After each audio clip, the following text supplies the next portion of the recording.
Good morning to you all. Today we are going to start Venn diagram and operation on set. जो अभी तक हम लोगों ने सेट के ऊपर पढ़ा था, ये एक तरह से इंट्रोडक्शनल पार्ट ही है सेट के चैप्टर का।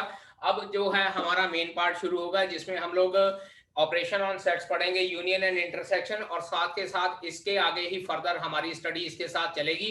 And that study will be including the practical problems of the chapter of sets. ठीक है जी। तो let us start Venn diagram. अब वेन डायग्राम क्या होता है बेटा जी? वेन डायग्राम में क्या होता है, हमारे पास दो तरह से सेट होते हैं। एक होता है यूनिवर्सल सेट, मैंने पहले भी बोला था, हर एक सेट के अकॉर्डिंगली एक बड़ा सेट होता है, और दूसरा हमारे पास सेट होता है।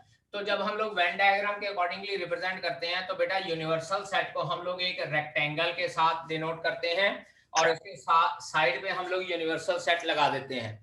और इसके बाद जब हम लोग सेट को रिप्रेजेंट करते हैं तो जनरली सेट को हम लोग उसके अंदर इस तरह से सर्कल के साथ डिनोट करते हैं, और उसका late us consider set capital ए है तो उसका नाम कैपिटल ए लिख देंगे, अगर कैपिटल बी है तो कैपिटल बी लिख देते हैं। और सेट के एलिमेंट्स सर्कल के अंदर हम लोग रिप्रेजेंट करते हैं, और यूनिवर्सल सेट को हमेशा रेक्टेंगल के साथ डिनोट किया जाता है। सो this is about the general information about the Venn diagram. इसके बाद हमारे पास जिस तरह भी ऑपरेशन वगैरह आएंगे उसके अकॉर्डिंगली मैं ऑपरेशन के साथ वेन डायग्राम बना के आपको बताऊंगा कि किस तरह से रिप्रेजेंट किया जाता है। Now let us talk about the different operation on set. यहाँ पे हमारे सिलेबस में तीन मेन टाइप के ऑपरेशन होते हैं। First one is union of set, union of sets. Second one होता है हमारे पास intersection of set, intersection of sets. और तीसरा बेटा हमारे पास होता है difference of sets. Means two से एक होता है यूनियन, एक होता है हमारे पास इंटरसेक्शन, और एक डिफरेंस ऑफ सेट्स होता है। बेटा यूनियन को हम लोग इस तरह से यू से डिनोट करते हैं, और इंटरसेक्शन को इस तरह से जो उल्टा यू है इस सिंबल से हम लोग डिनोट करते हैं, और जो डिफरेंस है उसको हम लोग माइनस के साइन से ही डिनोट करते हैं। तो यूनियन ऑफ सेट की डेफिनेशन क्या होती है? If capital A and capital B are any two non empty sets, are any two non empty sets, then A union B क्या हो जाएगा हमारे पास? All the elements included, all the elements of both sets are included, both sets are included, but common elements, अगर उनमें कोई common element होगा, common elements taken only once, taken only once। अगर हमारे पास कॉमन एलिमेंट होंगे तो उनको सिर्फ एक बार लिखेंगे, अगर कोई भी कॉमन एलिमेंट नहीं होगा तो हम लोग सेट ए और सेट बी के जो टोटल एलिमेंट्स हैं उन सबको हम लोग अपने आप कंसीडर कर लेंगे। ठीक है जी। इसके बाद हमारे पास आ जाता है इंटरसेक्शन। इंटरसेक्शन में पता नहीं हम लोग लिखेंगे A intersection B contains only common elements. जो भी कॉमन एलिमेंट्स होते हैं हमारे पास, हम लोग सिर्फ उन्हीं को लेंगे जो हमारे पास दोनों सेट में कॉमन है। और अगर हमारे पास ए इंटरसेक्शन बी कोई भी एलिमेंट नहीं हुआ, मींस टू से ए इंटरसेक्शन बी हमारे पास एम्प्टी सेट आ जाता है phi, then we can say that the two sets are disjoint sets. बेटा जी ये एक 1 मार्क में डेफिनेशन आ जाती है, what do you mean by disjoint sets? तो उस वक्त हम लोग यहाँ पे लिख सकते हैं डिसजॉइंट सेट्स आर दो sets whose intersection is empty, whose intersection is empty, या जिसको हम लोग बोल सकते हैं कि इंटरसेक्शन जहां पे हमारे पास empty सेट होता है उसको हम लोग डिसजॉइंट सेट बोल सकते हैं। आफ्टर इंटरसेक्शन अगर हमारे पास दो सेट की इंटरसेक्शन फाई आती है, then we can say that this is disjoint set. ठीक है। After that we are going to start difference of two sets.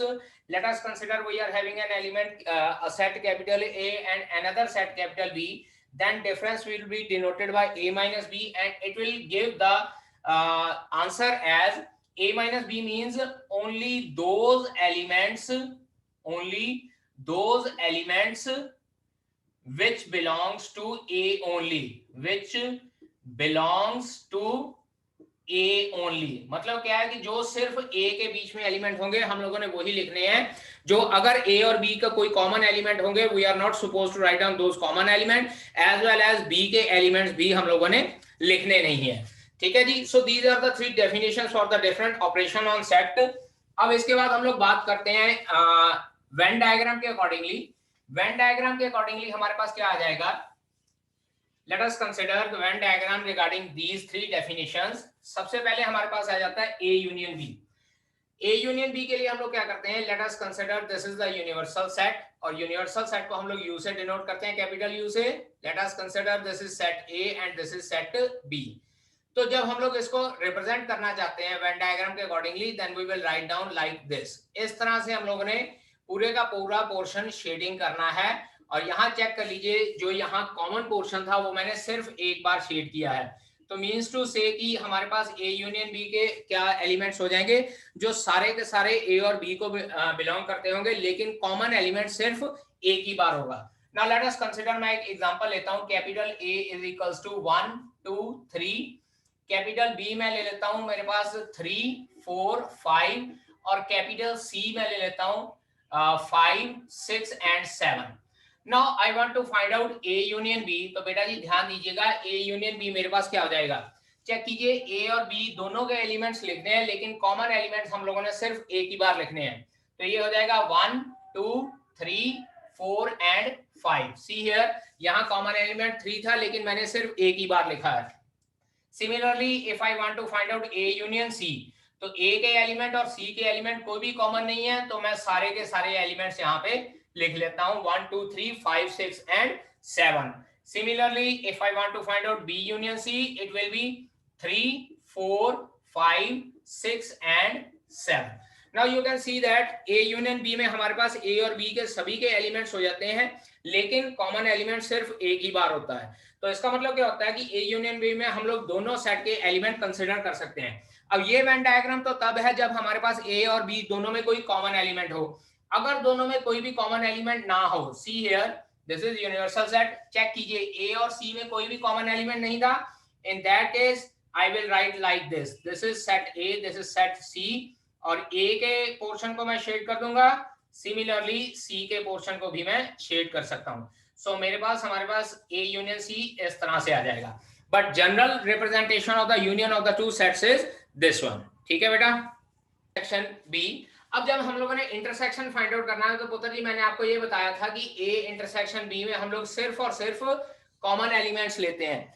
तो हमारे पास ए इंटरसेक्शन बी किस तरह से आ जाएगा, let us consider this is set A and this is set B. Common portion हमारे पास सिर्फ इतना है, so I will shade this one and this will represent A intersection B. अब बात करते हैं कि अगर ए इंटरसेक्शन बी के एलिमेंट्स क्या होंगे, तो यहां से चेक कीजिए, A intersection B is equals to 3 only, क्योंकि यहाँ पे सिर्फ और सिर्फ एलिमेंट 3 कॉमन है। यहाँ अगर B intersection C find out करना चाहते हैं, so we will find out as answer as 5 only, क्योंकि सिर्फ 5 एलिमेंट कॉमन है। लेकिन देन अगर हम लोग बात करना चाहें कि A intersection C find out करना है, तो ए इंटरसेक्शन सी में हम लोग क्या लिखेंगे, इट विल बी 5, क्योंकि ए और सी में हमारे पास कोई भी कॉमन एलिमेंट नहीं आता है। सो इन दैट केस ए और C will be known as disjoint sets. ठीक है जी, उस केस में हम लोग इसको डिसजॉइंट सेट बोलते हैं। ठीक है बेटा। नेक्स्ट जो हमारे पास है that is difference of two sets. अब डिफरेंस ऑफ टू सेट में universal set, this is set A and this is set B. हम लोग ये कंसीडर करते हैं कि दोनों में कोई ना कोई एलिमेंट कॉमन है। तो difference of two set says that कि सिर्फ और सिर्फ ए को बिलोंग करने वाले एलिमेंट होने चाहिए, बी का कोई एलिमेंट नहीं होना चाहिए, और ना ही कॉमन पोर्शन का कोई एलिमेंट होना चाहिए। So this will represent a minus B.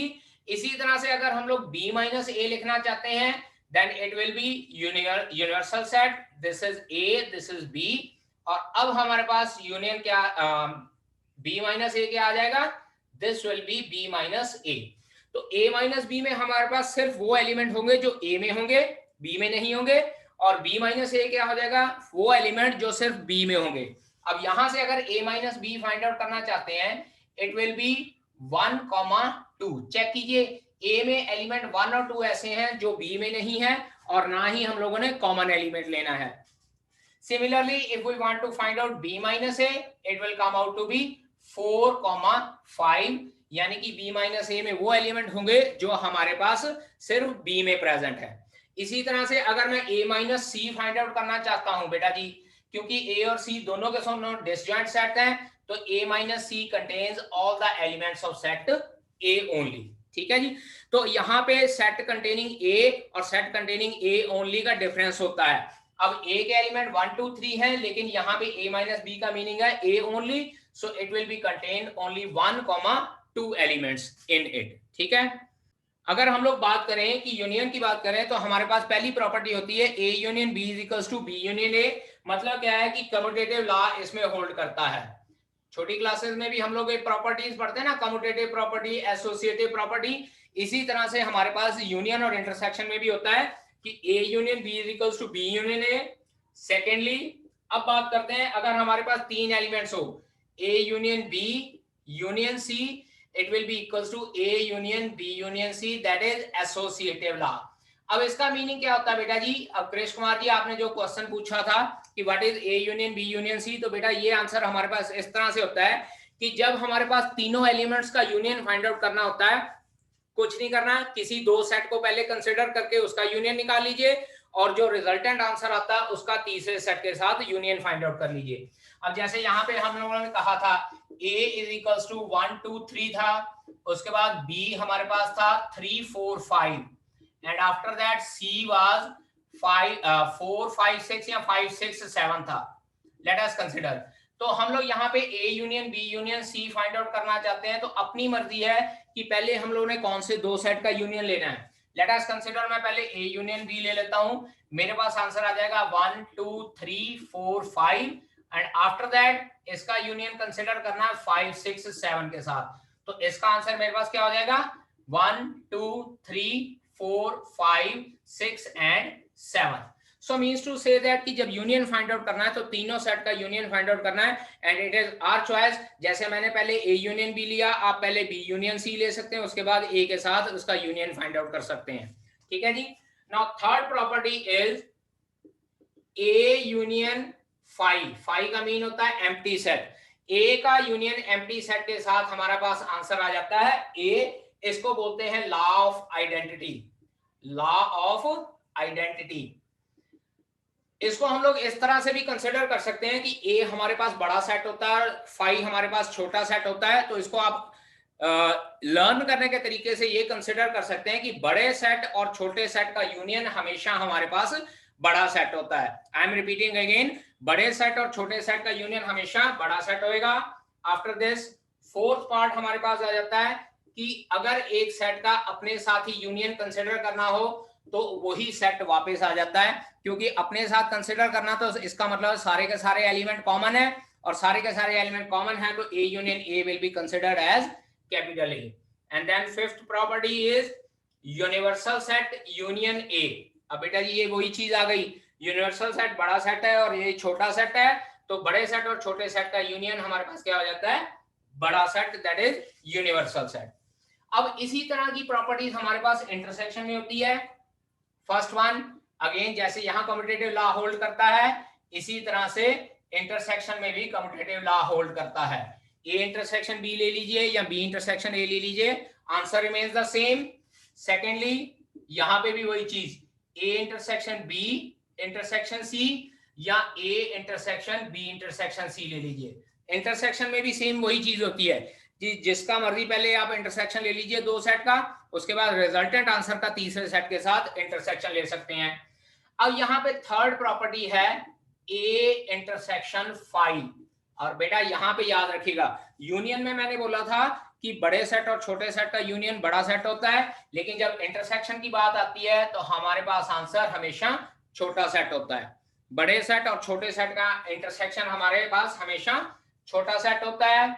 Again A intersection A will be equals to A, क्योंकि सारे कॉमन एलिमेंट आ जाएंगे। And fifth part, universal set intersection A, it comes out to be A only, क्योंकि universal set बड़ा set consider किया जाता है और बड़े सेट और छोटे सेट का इंटरसेक्शन हमेशा छोटा सेट होता है। सो एक्सरसाइज 1.4 स्टार्ट करते हैं। फर्स्ट क्वेश्चन, इसमें हमको ये कहा गया कि जितने भी पार्ट्स हैं सबका यूनियन फाइंड आउट करना है। सो फर्स्ट क्वेश्चन पहले लिख ले। First part is capital X is equals to 1 3 5 and capital Y is equals to 1 2 3। तो बेटा जी what will be X union Y?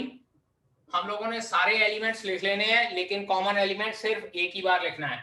So its answer will come out to be 1, 2, 3 and 5.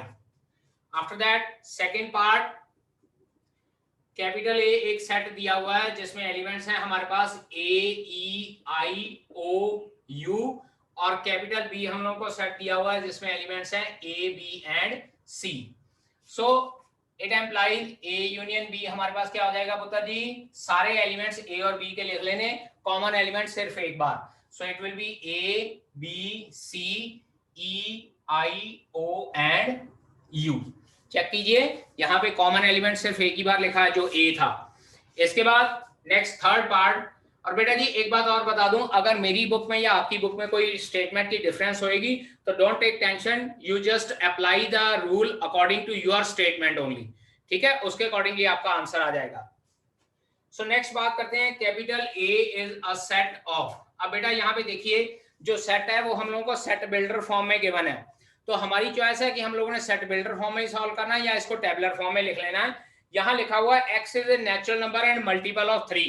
मैं इसको tabular form में लिख लेता हूँ 3, 6, 9, 12 and so on, क्योंकि नेचुरल नंबर है और 3 का मल्टीपल है, इसका मतलब ये इनफाइनाइट सेट है और एंड तक हम लोगों को इस तरह से डॉट डॉट डॉट डालना पड़ेगा. आफ्टर दैट सेकेंड है x is a natural number less than 6. b हमारे पास है natural number less than 6. 1, 2, 3, 4 and 5. Then what will be A union B? तो A union B is equals to 1, 2, 3, 4, 5, 6. उसके बाद हमारे पास सारे के 3 के मल्टीपल है 9, 12, 15 and so on. Dot dot dot डाल देना है. ठीक है जी. After that fourth part, x is a natural number. Capital A की वैल्यू है x is a natural number and 1 less than x less than equals to 6. 1 less than x मतलब 1 included नहीं है, 2, 3, 4, 5 और 6 हो जाएगा. और b के एलिमेंट्स हमारे पास हैं 6 less than x less than 10, मतलब दोनों बार लेस देन का साइन है तो 6 भी इंक्लूडेड नहीं है और 10 भी इंक्लूडेड नहीं है. So it is 2, 3, 4, 5, 6 and this is 7, 8, 9. So it implies A union B will be equals to 2, 3, 4, 5, 6, 7, 8 and 9. And this is our union for this question. और बेटा जी फिफ्थ पार्ट देखिए, कैपिटल A सेट दिया हुआ है 1, 2, 3 और capital B set दिया हुआ है 5. तो इसका मतलब A यूनियन B हमारे पास क्या हो जाएगा, A हो जाएगा, बिकॉज छोटा सेट और बड़े सेट का यूनियन बड़ा सेट होता है. सेकेंड क्वेश्चन, सेकेंड और थर्ड क्वेश्चन बेटा दोनों सेम है, सिर्फ ये है कि सेकेंड क्वेश्चन में स्टेटमेंट गिवन है, थर्ड क्वेश्चन में स्टेटमेंट नहीं गिवन है. So I will write down second question as capital A एक सेट है जिसमें एलिमेंट्स हैं small a comma small b, और कैपिटल बी एक सेट है जिसमें एलिमेंट्स हैं a b and c. I want to find out a union b. पहले उसने कहा कि is a subset of b. Check कीजिए बेटा, a के सारे एलिमेंट b में प्रेजेंट हैं, so we can say that yes a is subset of b. ये तो हुआ पहले पार्ट का आंसर. अब दूसरा पार्ट हमको ये कहा गया find out a union b. तो a यूनियन b पुत्र जी चेक कीजिए, a comma b union a b and c. और जब हम लोग इसका यूनियन फाइंड आउट करेंगे, देखिए a और b हमारे पास कॉमन एलिमेंट्स हैं, तो कॉमन एलिमेंट मैं सिर्फ एक बार लिखूंगा, so its answer will come out to be a b and c. so union will be a b and c. अब यहां से एक बात देखिए कि जब a b का सबसेट है तो चेक कीजिए छोटा सेट a हो गया, बड़ा सेट b हो गया, और आंसर हमारे पास चेक कीजिए बड़ा सेट ही आया है. So again I am explaining कि यूनियन में हमारे पास a और b का अगर यूनियन लेना है तो उनमें से कोई छोटा सेट होएगा तो union will become the bigger set. ठीक है. अब इसी तरह से थर्ड क्वेश्चन, मैंने बोला था सेकंड और थर्ड क्वेश्चन दोनों सेम है, तो इसमें हम लोग बात करते हैं कि A is subset of B, given that A is subset of B. Check कीजिए ये कंडीशन गिवन है, what is A union B. तो हम लोग यहाँ पे लिखेंगे what is A union B. We will write down A union B is equals to the set B because B is the bigger set, because B is bigger set. और ये बेटा जी ऊपर वाले क्वेश्चन के अकॉर्डिंगली आपको easily समझ लग जाएगा. यहाँ देखिए A और B था, A B का सबसेट था और दोनों का यूनियन कितना आया था, चेक कीजिए बड़ा सेट आया था, और यही चीज हम लोगों को नेक्स्ट क्वेश्चन में विदाउट एग्जांपल पूछी हुई है, ठीक है जी। नाउ फोर्थ क्वेश्चन, पहले मैं फोर्थ क्वेश्चन की स्टेटमेंट लिख लेता हूं। कैपिटल ए मेरे पास है 1 2 3 4, उसके बाद capital B is 3 4 5 6 and then capital C is equals to 5 6 7 8 and after that capital D की वैल्यू जो है दैट इज 7 8 9 7 8 9 एंड 10, ठीक है जी। अब इसके हमारे पास डिफरेंस पार्ट्स हैं इस क्वेश्चन के। सबसे पहला पार्ट ए यूनियन बी, देखिएगा मैं डायरेक्ट आंसर लिख रहा हूं। A union B will be 1 2 3 4 5 and 6। यहां देख लीजिए ए के एलिमेंट और बी के एलिमेंट 3,4 कॉमन था तो मैंने सिर्फ एक बार लिखा। इसके बाद सेकंड ए यूनियन सी, अब ए और सी के यूनियन लिखने हैं। ए के एलिमेंट है 1 2 3 4 मैंने लिख लिए, सी के एलिमेंट थे 5 6 7 8 तो ये भी लिख लिए। क्योंकि दोनों में कॉमन कोई नहीं है इसलिए सारे एलिमेंट्स लिखने पड़ेंगे। इसके बाद बात आती है third part B union C. So B और सी का यूनियन, यहां 5 और 6 कॉमन है तो इसको एक बार लिखूंगा 3 4 5 6 7 and 8। After that fourth part B union D, B और डी का यूनियन इसका और इसका, देखिए कोई भी कॉमन नहीं है तो मैं सारे एलिमेंट लिखूंगा 3 4 5 6 बी के हो गए, 7 8 9 10 डी के हो जाएंगे, ठीक है। अब इसके बाद बेटा देखिए हमारे पास है A union B union C, ये फाइंड आउट करना हम लोगों ने fifth part and this is equals to. अब बेटा यहां ध्यान दीजिए ए यूनियन बी मैं ऑलरेडी फाइंड आउट कर चुका हूं, मैं डायरेक्ट यहां लिख लेता हूं A union B. It is 1 2 3 4 5 6 और इसका सी के साथ यूनियन निकालना है, यूनियन 5 6 7 एंड 8। तो यहां पे चेक कीजिए यूनियन में सिर्फ कॉमन एलिमेंट, सारे के सारे एलिमेंट कॉमन एलिमेंट एक ही बार, तो आंसर मेरे पास आ जाएगा 1 2 3 4 5 6 7 and 8। So this is the union of A union B union C. इसके बाद sixth part A union B union D, और इसमें फिर से मैं ए यूनियन बी पहले ही लिख लेता हूं 1 2 3 4 5 6 और इसके बाद डी की वैल्यू है बेटा जी यूनियन 7 8 9 एंड 10। तो क्या आंसर आ जाएगा? It will be 1 2 3 4 5 6 7 8 9 and 10 and that is A union B union D। और बेटा जी next part B union C union D इसी तरह से आप लोग फाइंड आउट कर सकते हो, ठीक है।